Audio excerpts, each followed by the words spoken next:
اور میری بیٹی اس کی زندگی میں بھی بیوہ کی زندگی گزار رہی تھی. وہ میری بہوؤں کے اترے ہوئے کپڑے پہنتی تھی. کوئی دعا کرو, کوئی جلسے کرو, یہ لت ختم ہو جائے. اور کہنے لگا اب میرے وہ چلا تو گیا ہے, دادا دادی اس کے پہلے کوئی نہیں, چچا ہے کوئی نہیں, جب تک تو میں زندہ ہوں ان نواسوں کو کوئی روٹی کا لقمہ, کوئی کپڑا مل جائے گا, لیکن سوچتا ہوں میں بوڑھا ہوں, مر گیا تو ان کو کوئی پوچھے گا بھی نہیں, کون ان کی خبر. اتنا ظلم اس قوم سے, اتنی زیادتی. اور آرام سے لکھ کر لوگ گزر گئے کہ یہ 70 لاکھ ہے, ان کا درد تو سمجھو, تکلیف تو سمجھو.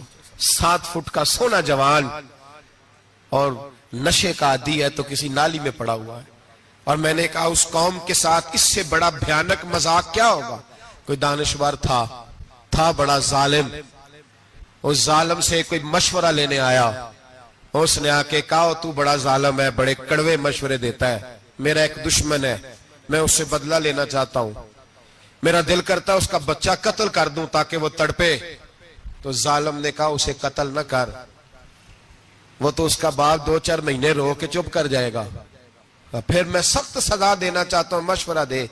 تو اس نے کہا اس کے بچے کو نشے پہ لگا دے, جس کا بچہ نشہ کرے گا وہ باپ روز مرے گا, روز جیے گا, وہ ماں روز مرے جیے گی, نشے پہ لگا دے. اس قوم کے ساتھ سب سے بڑا ظلم یہ ہوا کہ ملت کا جوان نشے پہ لگ گیا, ڈرگز پہ لگ گیا. اتنے تباہ حالات ہوئے کہ جوان چڑھتی جوانیاں, اماں نے کتاب دے کے بھیجا تھا, اور کالج سے واپس آئے تو نشے کے ٹیکے ہاتھوں میں پکڑے ہوئے, ٹیکے. اور آپ کے اس ملک کے اسلام آباد میں ایک دن میڈیا نے وہ خبر بھی وائرل کی اور وہ چیز بھی دکھائی لوگوں کو. 3 مہینے کا بچہ لے کے نشئی سڑک پہ آ گیا, اس نے کہا میرا نشہ ختم ہو گیا, میرا بچہ خرید لو, 2 پڑیاں دے دو. تو وہاں بیبیاں جو سن رہی تھیں وہ بھی چیخے مار کے رو رہی تھیں. یہ ظلم کیا اس قوم کے ساتھ, اور کرپشن کی لعنت نے اجازت دی سپلائی کرنے والوں کو کہ گلی گلی بھیجے, گلی گلی. انہوں نے کچھ تھوڑا ظلم نہیں کیا ان حکمرانوں نے. اور ہماری اپوزیشن, اس کو نہ صرف اتنا پتا ہے کہ یہ جائیں اور ہم آئیں, اس سے زیادہ کوئی غرض نہیں. بھائی کرپشن کے خلاف نکلے ہو تم, نشے کے خلاف کس دن نکلو گے, جوئے کے خلاف کس دن, قوم تو مر رہی ہے نشے سے, اس کے خلاف میدان میں کب آؤ گے. صرف اتنا ہے کہ یہ جائیں اور ہماری باری آئے, اس سے زیادہ کچھ نہیں. جتنے مجرم وہ ہیں اتنے ہی تم بنتے جا رہے ہو, اس لیے کہ اصل بات پر نہ وہ آتے ہیں اور نہ اصل بات پر یہ آتے. بھائیو, میرے نبی پاک صلی اللہ تعالی علیہ وسلم. اور ایک اور تماشا ہے, یہ میرے پہ اللہ کا یہ احسان رہا, اس لیے نہیں کہ میں پرہیزگار آدمی ہوں, نیک ہوں, اس لیے نہیں, ویسے ہی اللہ بعض اوقات اسباب بناتا ہے, سبب بناتا ہے. مجھے نہ شراب کے رنگ کا پتہ ہے, نہ اس کی خوشبو کا پتہ ہے, نہ میں نے کبھی زندگی میں دیکھی ہے. یہ کرم ہے میرے حضرت صاحب کا, میں نے نہیں دیکھی, مجھے نہیں پتا کیسی ہوتی ہے. کچھ باتیں میں نے سنی ہیں. ایک محفل میں بیٹھا تھا مجلس میں, تو ایک شخص نے کہا کھانسی نہیں جاتی بچے کی, دوسرا اس کو مشورہ دے رہا ہے, کھانسی نہیں جاتی, بڑی دوائی دیسی بھی فلاں بھی بڑی کھائی, مشورہ دیا اس کو کہ تو اس طرح کر, اس کو نا شراب کے 2-4 چمچے پلاؤ. کہتے ہیں جی اس کو نا یہ پلاؤ تو صحیح ہو جائے گی. تو میں نے پلٹ کے اس کی طرف دیکھا, میں نے کہا کوئی عقل کر, کیا مشورہ کرنا مولانا, میرا تجربہ ہے. میں نے کہا تیرا تجربہ افضل ہے یا رسول اللہ کا فرمان زیادہ افضل ہے؟ تیرا تجربہ افضل ہے. حضرت ام سلمہ رضی اللہ تعالیٰ عنہ کہتی ہے میں نے عرض کی یا رسول اللہ صلی اللہ علیہ وسلم, میری بچی بڑی بیمار ہے, تو مجھے کسی نے کہا ہے یہ تھوڑی سی نشے والی چیز ہے, یہ بنا کے تیار کر کے دو, صحیح ہو جائے گی. بیمار ہے بچی تو یہ نشے والی چیز ہے, اس کو تیار کر کے دو, تھوڑا نشہ ہے. اگرچہ بعض, میں نے شروع میں کہا, بعض لوگ مریض کو, سخت مریض کو ایسی ادویات جو مجبوری بن جائے اس کی گنجائش اور اجازت دیتے ہیں. محتاط علماء تو اس میں بھی بہت ساری چیزیں پہلے بیان کرتے ہیں, لیکن اس نے کہا جی میرا نشہ دینا ہے شفا کے لیے. تو حضرت ام سلمہ کہتی ہے میرے نبی پاک نے میری طرف دیکھا, میری طرف. تو میں نے کہا یا رسول اللہ آپ کیا فرمانا چاہ رہے ہیں؟ تو نبی پاک نے فرمایا ام سلمہ کبھی ناپاک چیز میں بھی شفا ہوئی ہے, کبھی ناپاک چیز میں بھی, کبھی شراب اور خمر میں بھی شفا ہو سکتی ہے. شفا رب کریم نے رکھی ہے پر شہد کے اندر رکھی ہوئی ہے. شفا اللہ نے رکھی ہے، قرآن مجید میں رکھی ہوئی ہے، تو اس میں بھی کبھی یہ حضور نے بیان کیا ہے کہ اس کے اندر شفا ہو سکتی، تو امت کتنی دلیری کرتی ہے جو یہ مشورے دیتی ہے کہ اس کے اندر نشہ ہے، شراب ہے، تو کھانسی چلی جائے گی تو فلانی بیماری چلی جائے گی۔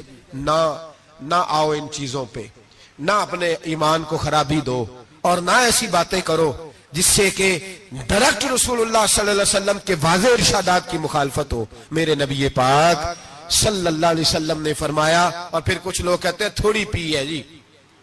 اب تو میں تجزیے میں پڑھ رہا تھا کہ ایسی شراب ایجاد ہو گئی ہے، لوگ شراب پیتے ہیں اور وہ مست بھی رہتے ہیں، کار بھی چلاتے رہتے ہیں، کہتے ہیں جی نہیں ہمارا ذہن معاف نہیں ہوا تو یہ والی صحیح ہے، نشہ نہیں لاتی۔ میرے نبی پاک صلی اللہ علیہ وسلم نے فرمایا جس چیز کی تھوڑی مقدار، زیادہ مقدار حرام ہے اس چیز کی تھوڑی مقدار بھی حرام ہے، جس کی زیادہ مقدار حرام ہے اس کی تھوڑی بھی۔ تو خمر اور شراب اگر فل پینا جائز نہیں تو تھوڑی پینا بھی جائز، یہ حرام ہے اور حرام تھی اور قیامت تک حرام ہی رہے گی۔ میرے نبی پاک صلی اللہ علیہ وسلم نے منع کیا، اور حضور نے اظہار ناپسندیدگی فرمایا، فرمایا 40 دن تو عبادت ہی قبول نہیں ہوتی شراب پینے والے جب تک سچی توبہ نہ کرے۔ ایک دن صحابہ بیٹھے تھے سارے، حضرت ابوبکر صدیق بھی تھے، فاروق اعظم بھی تھے، عثمان غنی بھی تھے، ڈھیر ساری تعداد تھی صحابہ کی، سارے تشریف فرما تھے۔ حضرت عبداللہ ابن عمر رضی اللہ تعالیٰ عنہ حدیث کے راوی ہیں، اور مستدرک للحاکم کے اندر، ابن حبان کے اندر یہ روایت موجود ہے۔ فرماتے ہیں صحابہ نہ بات کر رہے تھے، اور بات یہ کر رہے تھے کہ یار لوگوں کو گناہوں سے کیسے روکا جائے، لوگوں کو گناہوں سے گفتگو صحابہ یہ کر رہے تھے۔ عبداللہ ابن عمر کہتے ہیں بیٹھے تھے اور جو گفتگو کر رہے تھے کہ گناہوں سے پلاننگ جی ہوتی تھی، ان کی جو محفلیں ہوتی تھی نا بیٹھ کے، وہ خوش گپیاں نہیں ہوتی تھی، بلکہ وہ تبلیغ کی، جد و جہد کی، لوگوں کو برائی سے منع کرنے کے لیے بیٹھتے تھے، اس پر منصوبہ بندی کرتے تھے، پلان کرتے تھے، آگے ترتیب دیتے تھے۔ گفتگو ہو رہی تھی تو اب آپس میں بات ہونے لگی کہ کون سا گناہ زیادہ برا ہے جس پر سب سے پہلے کام کیا جائے۔ تو دور ایک صحابی بیٹھے تھے، ان کا نام تھا عبداللہ ابن عمر، ایک عبداللہ بن عمر ہے اور ایک عبداللہ ابن عمر ہے۔ حضرت عبداللہ ابن عمر دور بیٹھے تھے، بڑے سمجھدار سیانے باریک بین آدمی تھے۔ تو حضرت عمر فاروق اپنے بیٹے سے کہنے لگے جا عبداللہ ابن عمر سے پوچھ کے آ کہ سب سے سخت گناہ کون سا ہے۔ توجہ ہے میرے بھائیوں، ادھر دیکھیے گا میری جانب، پوچھ کے آ کہ سخت گناہ کون سا ہے۔ عبداللہ بن عمر رضی اللہ تعالیٰ عنہ کی خدمت میں جب عبداللہ ابن عمر گئے تو جا کے کہنے لگے کہ صحابہ پوچھتے ہیں کہ آپ نے زیادہ وقت گزارا ہے نبی رحمت صلی اللہ علیہ وسلم کے پاس، تو بتلائیے برا گناہ کون سا ہے، سب سے سخت گناہ، تاکہ سب سے پہلے اس پر پابندی لگائی جائے، اس پر محنت کی جائے۔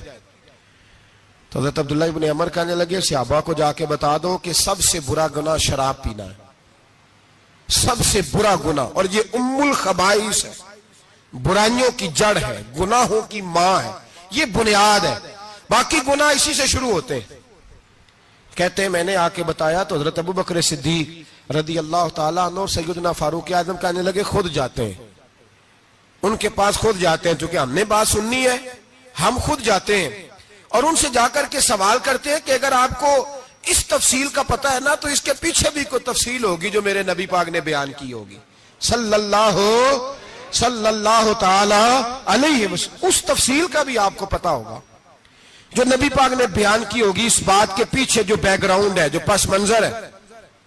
فرماتے ہیں کہ ہم اٹھے، عبداللہ ابن عمر کے پاس گئے، ان سے جا کے پوچھا کہ جناب آپ نے یہ تو فرمایا ہے شراب ام الخبائث ہے، تو اس کے پیچھے پس منظر کیا ہے؟ تو عبداللہ ابن عمر کہنے لگے یہ میں نے اپنے پاس سے نہیں کہا، یہ میں نے نبی پاک سے سنا ہوا ہے۔ حضور سید عالم صلی اللہ علیہ وسلم بیٹھے تھے تو حضور نے فرمایا شراب، یہ نشہ، یہ برائیوں کی ماں ہے۔ اور پھر حضور نے ایک مثال بیان فرمائی، نبی رحمت علیہ السلام نے فرمایا بنی اسرائیل کا ایک واقعہ ہے، ایک خوبصورت جوان تھا، تو ایک عورت کا دل آ گیا اس پر۔ یہ یاد رکھ لیں، ہم لڑکوں کو منع کرتے رہتے ہیں لیکن ہمیں گھر کی بچیوں پر بھی توجہ دینی ہوگی، ہمیں ان کے فون پر بھی نگرانی کرنی ہوگی، ہمیں وہاں بھی غور کرنا ہوگا، اس لیے کہ اگر کوئی بچی گنجائش نہ دے تو میرا خیال ہے کہ لڑکا جرت کرنے کی طاقت نہیں رکھتا۔